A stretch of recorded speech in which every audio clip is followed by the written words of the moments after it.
This is the story of Greenbrier County, West Virginia, and it is the only time in the history of the United States that a ghost's testimony was allowed in a court of law and helped send a murderer to prison. Our story begins not with a death, but with a life. It's 1896, a time of grit, God, and deep-seated superstition, carved into the very mountains themselves. Life here is hard, and communities are close-knit. Strangers are noticed. And in the small community of Greenbrier County, her name was Elva Zona Shue. She was 23 years old, known for her bright spirit. Zona had a past that some in that era would have whispered about. She had a child born out of wedlock, a fact that would have made her an outsider in many places. But she was determined to build a good life. And she thought she'd found her chance when a handsome stranger moved to town. His name was Erasmus Shue, though everyone called him Trout. He was a blacksmith, a vital profession, a man with strong hands, a quick smile, and a way with words. To the people of Greenbrier, he was a catch, a hard-working man looking to put down roots. To Zona, he was a whirlwind. He swept her off her feet with promises of a happy home and a stable future. He was charming, attentive, and seemingly devoted. Zona fell deeply in love, but there was one person who felt a cold dread from the moment she met him. Zona's mother, Mary Jane Hester. Mary Jane was a matriarch in the truest sense. Tough, pragmatic, and fiercely protective of her children. She saw something in Trout Shue's eyes, a shadow he couldn't quite hide. She didn't trust his easy charm. She felt his past was a closed book for a reason. She warned her daughter, begged her to be careful.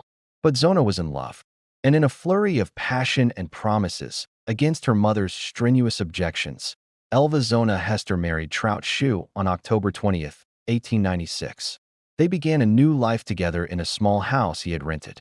For a few short weeks, it seemed Mary Jane's fears were unfounded. The couple appeared happy, but their new life, a life Zona had dreamed of, would last only 3 months and 3 days. January 23rd, 1897. It was a cold winter's day. Trout Shue went to work at his smithy. Later that morning, he sent a young boy, a neighbor named Andy Jones, on an errand to his house. He asked the boy to run to the house and ask his wife if she needed anything from the market. The boy made his way to the small home. He approached the door and knocked. No answer. He knocked again, louder this time. Silence. Finding the door unlocked, the boy cautiously pushed it open and stepped inside. The house was cold, still, and at the foot of the stairs, he saw her. It was Zona, lying on the floor, perfectly straight. Her feet were together. One hand rested on her stomach, the other lay beside her on the floor. Her head was tilted to one side. The boy called her name. He touched her arm. She was cold, lifeless, terrified. He sprinted from the house, running first to his mother, and then to find the town doctor and coroner, Dr. George Knapp. But before the doctor could get there, Trout Shue arrived. When Dr. Knapp finally reached the house, the scene had changed. Trout had carried his wife's body from the foot of the stairs, all the way up to their bedroom. He had already washed and dressed her body for burial himself. This was highly unusual. That task was traditionally left to the women of the family and community. He chose for her a formal dress, a dark gown with a stiff, exceptionally high collar. And as Dr. Knapp entered the bedroom to perform his examination, Trout Shue's behavior went from unusual to deeply alarming. He collapsed over his wife's body, sobbing uncontrollably. He cradled Zona's head and neck, wailing with a grief so intense, it seemed to border on hysteria. When the doctor tried to get close, to examine her for any signs of injury, Trout refused to move. He clutched her head, crying that he had to be the one to hold his beloved wife. Any attempt by Dr. Knapp to get a closer look at her neck or head was met with a fresh outburst of anguish from the husband. In a small room, filled with grieving neighbors and a man in a state of absolute hysterics, a thorough examination was impossible. Dr. Knapp was able to check for the basics. He saw no obvious signs of foul play on the parts of the body he could see. Given the circumstances and Trout's frantic behavior, he made a tragic assumption. He listed the cause of death as an everlasting faint, a vague term for a sudden death, likely from a heart condition. Weeks later, he would amend it to childbirth, assuming an unknown complication. The official story was that Zona Shue had died of natural causes. The case was closed, but Trout Shue's bizarre behavior had only just begun. During the wake, held at the Hester family home, Trout appointed himself the sole guardian of Zona's coffin. He stayed constantly at its head, rarely eating or sleeping. He took a large scarf and wrapped it loosely around Zona's neck inside the coffin, claiming it was her favorite. He seemed strangely agitated by her head's position. He placed a pillow on one side of her head and a rolled-up sheet on the other, propping it up at a specific angle. His grief was volatile. Anyone who got too close, anyone who accidentally bumped the coffin, was met with his immediate and explosive anger. The townspeople whispered. They found his behavior odd, over the top, possessive even in death, but they chalked it up to a man driven mad by sorrow. On January 24, 1897, Elva Zona Shue was buried in the local cemetery. Her husband played the part of the shattered widower. The town moved on. The official story was written and filed. But for one person, the story wasn't over. As the frozen earth covered her daughter's coffin, Mary Jane Hester looked at her son-in-law, and she knew. She knew this was not grief. It was murder. And as she prayed for a sign, for any way to prove it, she could never have imagined how her prayers would be answered. The real nightmare was just beginning. For nearly a month, a cold, heavy silence fell over Greenbrier County. Winter held the land in its grip, and the memory of Zona Shue's sudden death began to fade for most. She was another sad story, a young wife taken too soon, while her husband, Trout, maintained his public performance of a man shattered by loss. But for Mary Jane Hester, there was no peace. There was only a cold, burning certainty. Every time she saw Trout in town, his grief looked like a mask. Every detail of the funeral played over and over in her mind. The high collar on the dress, the scarf wrapped around her daughter's neck, and the strange way he propped up her head, as if it were loose. It wasn't the behavior of a grieving man. It was the behavior of a man hiding a terrible secret. But what could she do? The doctor had signed the certificate, and the authorities had closed the case. She was just a mother with a suspicion, an intuition that in the world of 1897 meant nothing. Day after day, Mary Jane was tormented. Her daughter was murdered, and the killer was walking free, accepting condolences from the very community he had deceived. Feeling powerless against the laws of men, she turned to a higher power. Night after night, she knelt and prayed. She didn't pray for comfort or for acceptance. She prayed for a sign, a way to bring the truth into the light. She prayed for her daughter to somehow tell her what happened. Because in this story, the silence was about to scream. And then, one night, her prayer was answered. About 4 weeks after the burial, as Mary Jane was trying to rest, a strange, bone-deep chill filled the room. A shimmering, cold light began to form in the darkness at the foot of her bed, slowly taking on a familiar shape. It was Zona.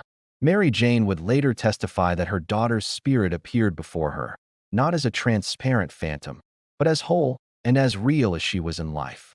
Her eyes were wide and full of a profound sadness. But Mary Jane was not afraid. She felt it was what she had been praying for. And the spirit began to speak. For 4 consecutive nights, the ghost of Elva Zona Hester returned to her mother, and piece by piece, it told her the story of a perfect marriage that was a lie. The spirit revealed that Trout Shue, the handsome, charming blacksmith, was a monster. He was pathologically jealous, cruel, and violent. His public devotion just an act to hide his fits of rage. On the first night, the ghost spoke of his cruelty. On the second, it detailed the constant fear she lived in. On the third night, the spirit of Zona Hester told her mother exactly how she was murdered. He had come home in a bitter rage, accusing Zona of not preparing any meat for his supper. In her own words, the ghost described it. He came at me. He attacked me. He grabbed me by the neck, and with his bare hands, he broke it. Mary Jane listened, her heart frozen with grief. It was on the 4th and final night that the spirit gave her mother the absolute proof.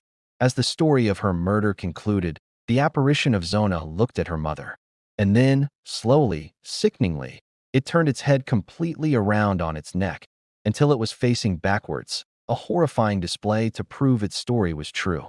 And then, the spirit was gone. It did not return. The 4 nights were over, and Mary Jane Hester sat alone in the cold silence of her home. She was no longer just a mother with a suspicion. She was a witness, the only witness to a murder told by the victim herself. She now faced an impossible choice. If she told this story, they would call her a lunatic, a grieving woman who had lost her mind. But if she stayed silent, a killer would remain free. The choice was clear. She had the truth, no matter how unbelievable. She knew what she had to do. She was going to take her ghost story to the law. Armed with a story no sane person would believe, Mary Jane Hester traveled to the nearby town of Lewisburg. She had one destination, the office of the county's prosecuting attorney, John Alfred Preston. Preston was a man of the law, a man of logic, evidence, and facts. Mary Jane sat before him and told him everything.